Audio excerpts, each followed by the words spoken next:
6 days left, ladies and gentlemen. Actually, wow. less than 6 days left till we get our hands on Poppy Playtime Chapter 4 itself, ladies and gentlemen.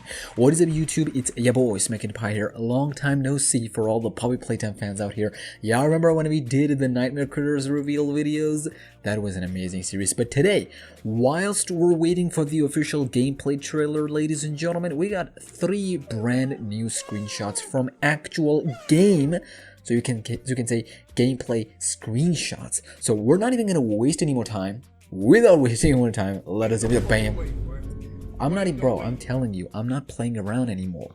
Mob Entertainment themselves, they're not playing around anymore. What you're seeing, ladies and gentlemen, on your screen is called environment of chapter 4, and this looks amazing. You already know I have a 4K monitor. This is a 4K screenshot that I'm seeing on my screen. Shout out to Spencer for taking these screenshots, but you can see this prison area, yard area. By the way, I will be using the gameplay from this yard area when we do get chapter 4 of Playtime. We're gonna use that for our Dark Deception theories. Anyways, there's so much here. There's a basketball court area. There's some other Squid Game stuff going on. I don't know the name of that game. It looks ridiculous, but compared to some of the other environments that we've seen so far underneath all the Playtime Factory Co, this doesn't look that desolate. I mean, it is desolate, but it's not that abandoned, that ridiculous compared to some of the other ones we've seen. It shows that it wasn't abandoned that long ago compared to some of the other places. So it makes sense, right? From the top of the Playtime Co, it got abandoned slowly as the toys started to take over, as the humans started to die or transform into freaking fuck of the Lincoln, like which are the toys.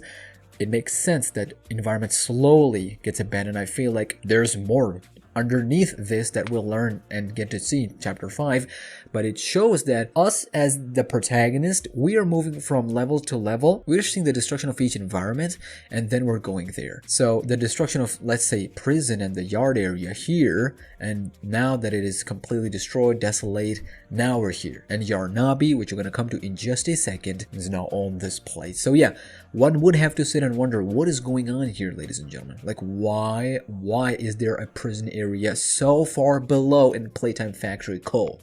All of us were like, yay, this is amazing, it looks phenomenal, it does, but nobody's asking the question, hey yo, why in the freaking fuck is there a prison down there? For whom? For who, ladies and gentlemen? We're gonna come back to this. The next picture, ladies and gentlemen, is one of my favorite ones. Well, there we only got 3, but it's one of my favorite ones, and that is Yarnaby first actual look gameplay wise. He looks ridiculous. He looks vile. He looks vicious. He looks violent. That is a triple V combo for Yarnaby. It looks amazing. I'm just gonna come out here and say there's not much to say other than the fact that this model looks insane, and if they keep up the quality of this, it's gonna look amazing in gameplay. Look at the textures of these assets, ladies and gentlemen. I'm already like sitting here and imagining his boss fight. I do wonder if this is a timed thing. Probably not. He's just there to intimidate and whatnot, because we are from the other side, so probably this is where they tested on possible Yarnaby and whatnot, but you can see the mics, so talk the scientist on this side to the creature on the other side. We're gonna come back to this in just a second, because I really wanted to show y'all this third and final picture. Oh my god, the fact that they pinned down the lighting, exactly how it's supposed to be, how it should be in levels and environments like this.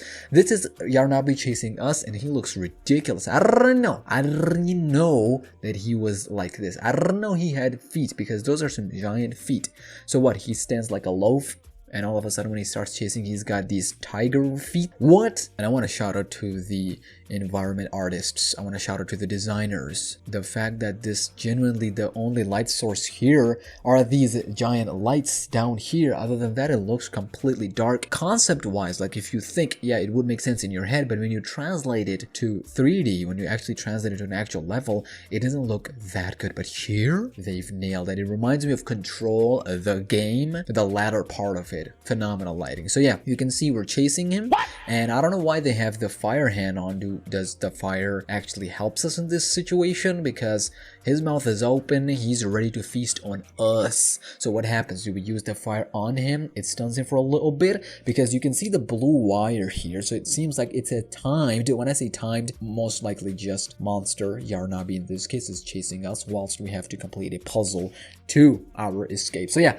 let's connect this one. I feel like whilst we're making our way through this second area, he escapes from this place, and he looks far bigger here compared to the third picture, but we're not gonna complain.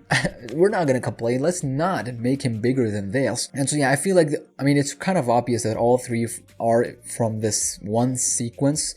The first one is the yard, the prison yard, then we go further into this, and then when we escape, and he escapes as well, he starts chasing us. So yeah, I am yapping a lot because it has been a while since we done any Poppy Playtime chapter 4 video. So yeah, just less than 6 days, just over 5 days, less than 6 days remaining. When the trailer does drop, we'll be here watching it, and when the game does drop, we'll be here playing it day one. Susu for more 100K. I'll see you in the next one.